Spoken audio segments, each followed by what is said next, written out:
Kecewa itu dari mana munculnya, kemudian bagaimana proses perkembangannya, lalu akibatnya apa, ini ingin saya sampaikan dalam bentuk closing statement.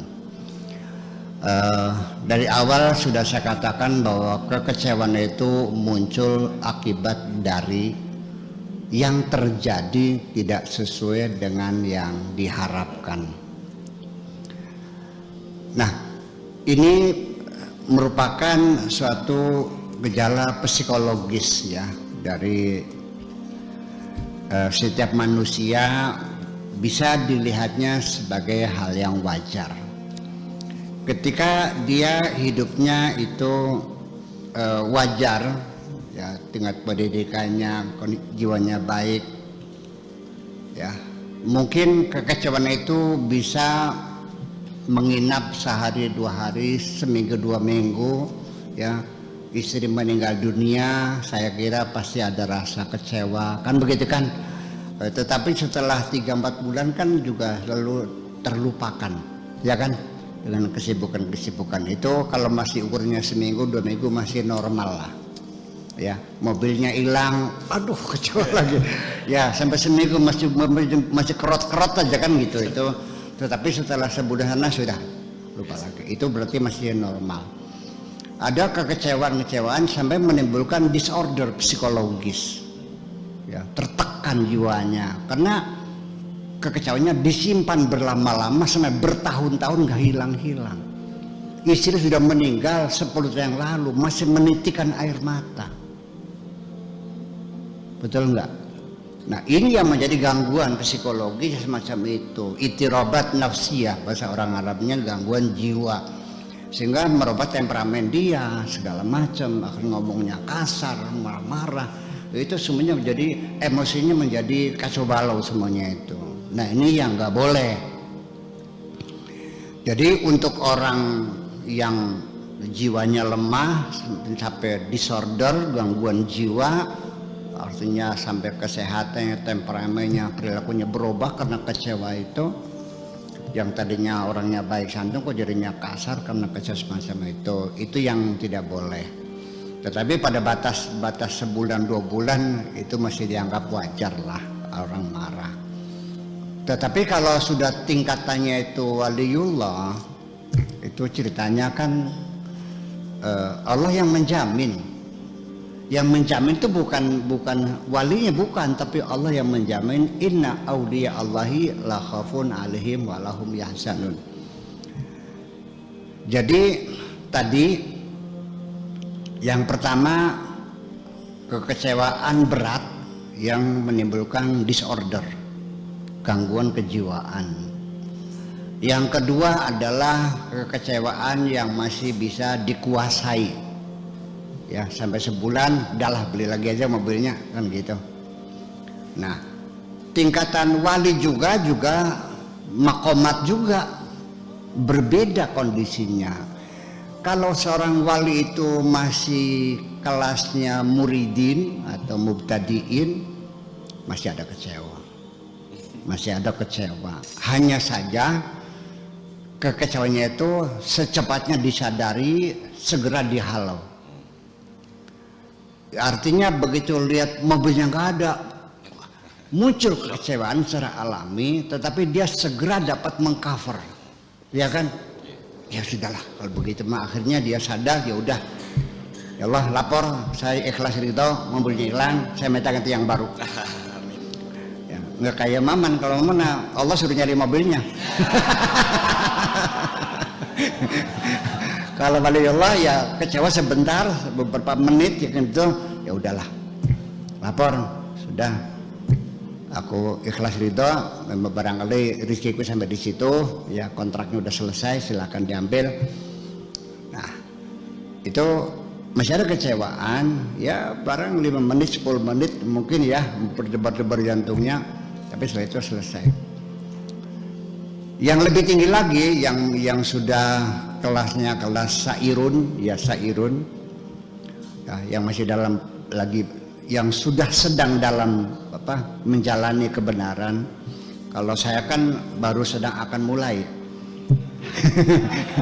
Kalau saya ini baru sedang akan mulai belajar benar, baru sedang akan mulai belajar benar. Jadi kalau saya masih bawah banget gitu. Nah, bagi mereka yang saatnya sudah sedang menjalani belajar benar ini juga sekejap sekali itu, lebih pendek lagi, ya mungkin hanya 1 menit lah. Dia terkaget, mobilnya hilang, mobilnya beli mewah lagi, BMW lagi, seri 7 lagi, wah. Tetapi dia tidak terbayang, harganya sekian miliar, enggak. Ya berdebar, udah selesai. Gitu.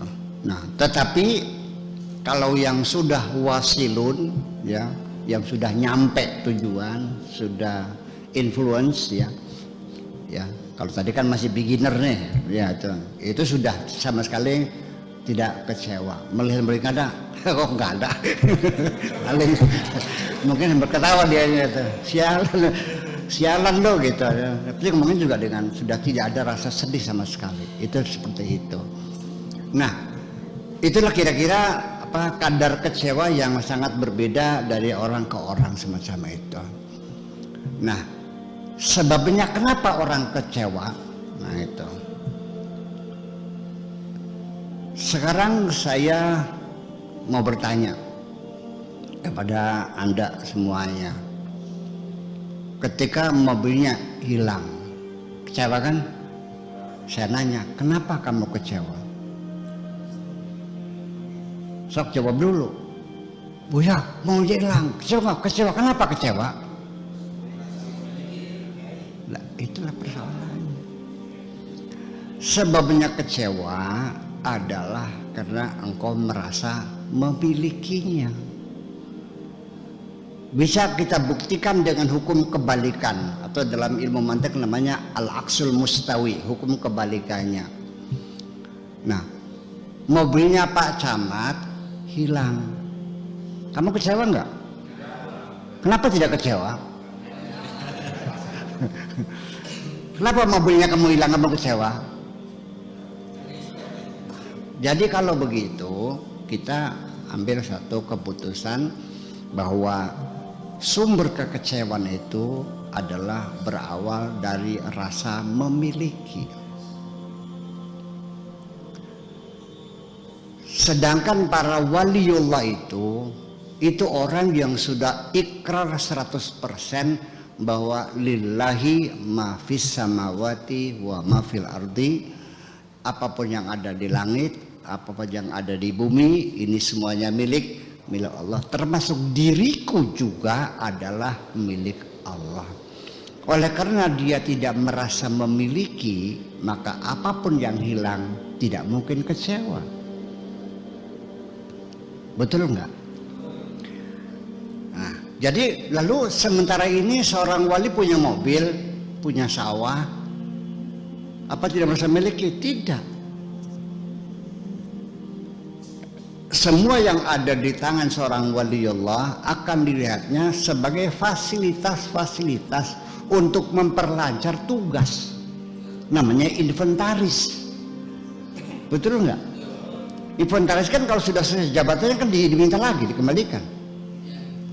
Nah, makanya ketika ada orang punya titipan sepeda motor, kan sebagai titipan. Ketika yang punya ngambil, dia marah. Orang bener enggak? Jadi kalau kamu kecewa, enggak bener kamu nih. Ya, karena selama ini Anda tidak mengakui sebagai titipan Allah. Anda mengakuinya, merasakannya sebagai milikmu. Nah, apakah berdosa merasa memiliki? Kalau secara fikih tidak. Karena fikih mengatur hak tamlik, hak mulkiyah ada dalam fikih. Ada AJB, ada sertifikat dan sebagainya, ada kwitansi, itu milik Anda, itu secara fikih. Tapi dalam akidah Anda harus ikrar sejak awal bahwa semua isi langit, isi bumi, semuanya adalah milik Allah. Kalau tidak, Kalau Anda merasa memiliki juga dan Allah mengklaim semuanya milikku dan engkau mengatakan ini milikku, berarti ada dua pihak yang mengklaim kepemilikan. Apa yang terjadi?